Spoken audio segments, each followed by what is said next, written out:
Ladies and gentlemen, good morning. This is a pro tip.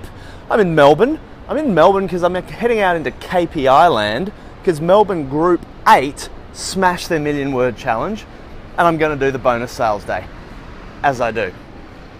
A while ago, Melanie Frock asked the question, when putting on a book launch, what are some of the things that are important?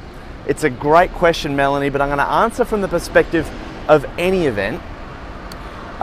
Whether it's an online event or whether it's a physical event.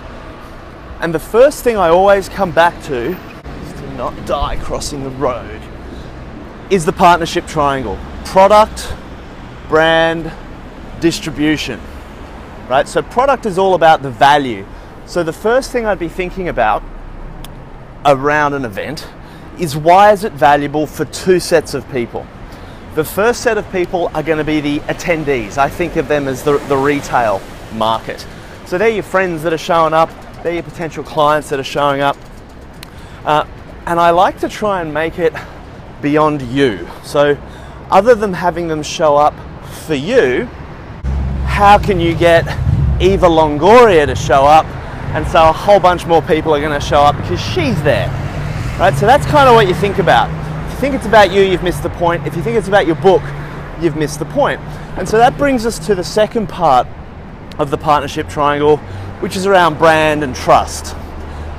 So the question you want to think about, because of the book, who can you get to partner with the event, to sponsor with the event, to show up and attend the event, that as a result of them doing that, makes the event sexier, makes the event more exciting, makes the event more entertaining, makes the event more valuable. Any of those things are going to make it more compelling to show up.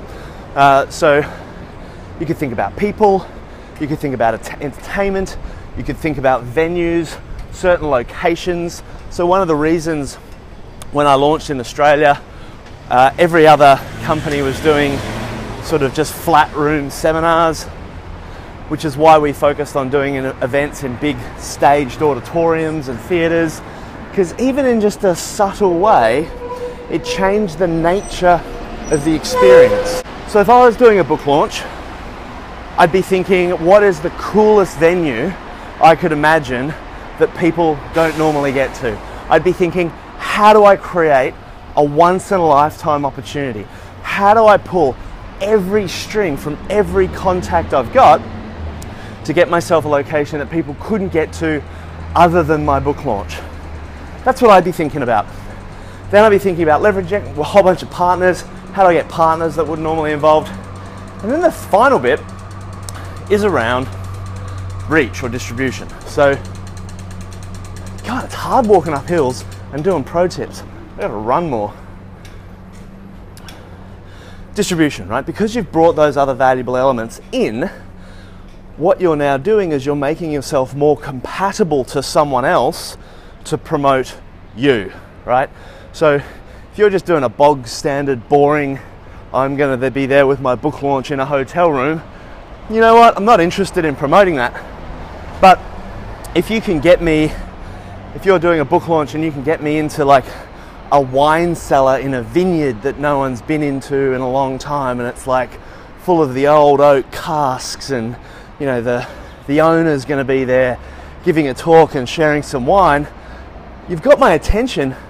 But more importantly, if I'm the guy that's sharing that to my network, it makes me look good. So how can you actually create an experience that enhances the brand of your potential promoters? Right, so those are the sorts of things that I think about. Then the most important thing, of course, is what's your outcome? I mean, really all those things, you want to go into it beforehand anyway, just because that's what makes a cool event. But the only truth is the result. What do you want?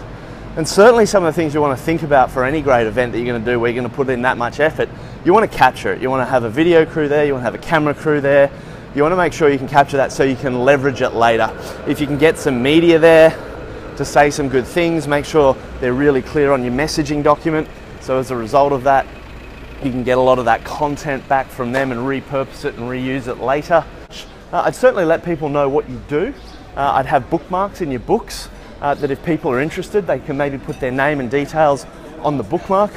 and you've got everybody on database to get them there in the first place, I would follow up every single person, or I would have one of your team follow up every single person, and I'd get feedback on the event, and then I would have my team asking them, is there anyone that they would know that would get that, not them, right, but is there anyone that they know that might get value for a conversation, something that X is doing after the event, meeting up with a few key people, might be a good time.